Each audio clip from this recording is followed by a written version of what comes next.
All right, so here's the latest. The United States is going to be leading a 10-nation naval coalition. Why?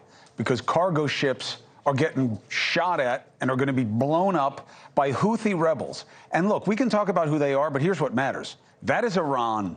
They are Iran-backed rebels, and they are firing at the United States with weapons that they helped them procure, okay?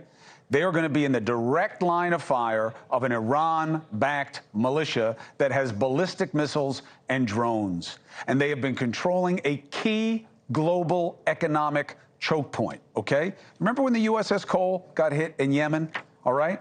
This is a similar dynamic with a similar intent, okay? $1 trillion a year of oil and goods flows through the Red Sea. What does that mean? Did you see the headline about BP? And how it spiked? It didn't spike, but it increased gas prices because oil went up? Because they don't want to go through the Red Sea. It's going to affect us here at home. Everybody likes to say we can drill our way out of gas prices. We can't. It's a world market, okay? They're now going to have to go around Africa. The trip from Saudi Arabia to the East Coast takes about 30 days. Now it's going to take 50. Time is money, and that is going to mean shipping costs. And you're going to feel it at the pump and then beyond, because a lot of things get shipped here, okay? Oil futures are already up 5% in the last 5 days. That's because Biden stinks. That's because of this. Supply chain. 30% of container ships pass through the Red Sea each year. 3 in 10. They're not there. It's going to take longer. Goods are going to be delayed. And you know what that's going to do to prices? Up, up, up. So let's discuss why this is happening, how it can get worse, and what it means to us. All right? We have 2 great guests for this. Early Christmas presents for you. Retired U.S. Navy Commander Kirk Lippold was the commander of the USS Cole. And by the way, that is one of the best not known enough stories, how crew came together to mitigate loss of life and to stick together and take care of each other. And it all started with the commander. That was Al-Qaeda in 2000. I remember it like it was yesterday, and I covered it. We also have chief economist for Euro-Pacific Asset Management, Peter Schiff. It's very good to have you both. Commander, thank you very much for your service. Thank you for being with us tonight. Thank you. Great to be on your show, Chris.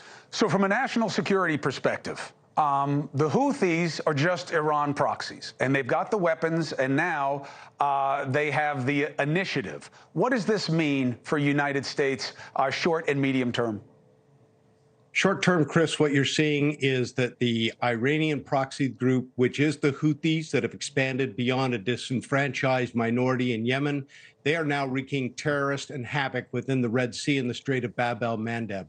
What you're really looking at is by interdicting international shipping in that area of the world, just as you mentioned in your monologue, it is having an adverse impact on the freedom of navigation and the freedom of the seas that the United States Navy and others must safeguard in order to do it. But at the end of the day, you correctly surmised, we can solve the symptom by targeting the Houthis and taking out those sites. But eventually, we have to address the problem, which at its root is going to be Iran because of their destabilizing actions throughout the Middle East. And look, we all remember, or people can Google it, they came at the USS Cole with a ski boat. Okay, so now they have ballistic missiles. They have much more sophisticated weaponry. They don't even have to give up their lives to attack, and that's why we're seeing so much. And Peter, that's where you come in. This is a monetizable problem, and they are banking on that. We saw it with BP saying we're not going through the Red Sea anymore. Gas prices are going to have to change to reflect it. How big a deal is this for the supply chain and, of course, gas prices? Well, certainly it's going to have an effect on the price of gas, on the price of goods that are shipped, because it's going to take longer and cost more to get them from point A to point B. But in an environment where you hadn't had the government creating so much inflation, the increase in some prices would be offset by decreases in other prices. The real problem is the inflation. And inflation is not caused. Yeah, explain that to me, that offsetting thing.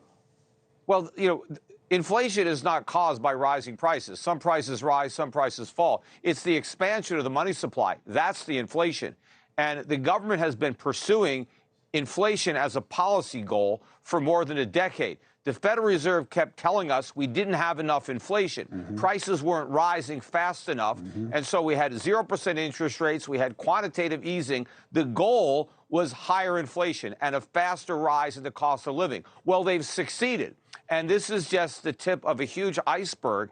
And with the massive deficit spending that's going on now, and anything we do in the Middle East, any coalition we lead, we're going to have to borrow even more money to finance it. And that means the Fed's going to print more money to buy those bonds. And so all of this is inflationary. Hey, thank you for watching.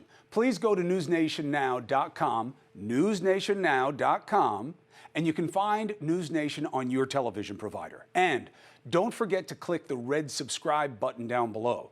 Then you will get more of NewsNation's fact-driven coverage.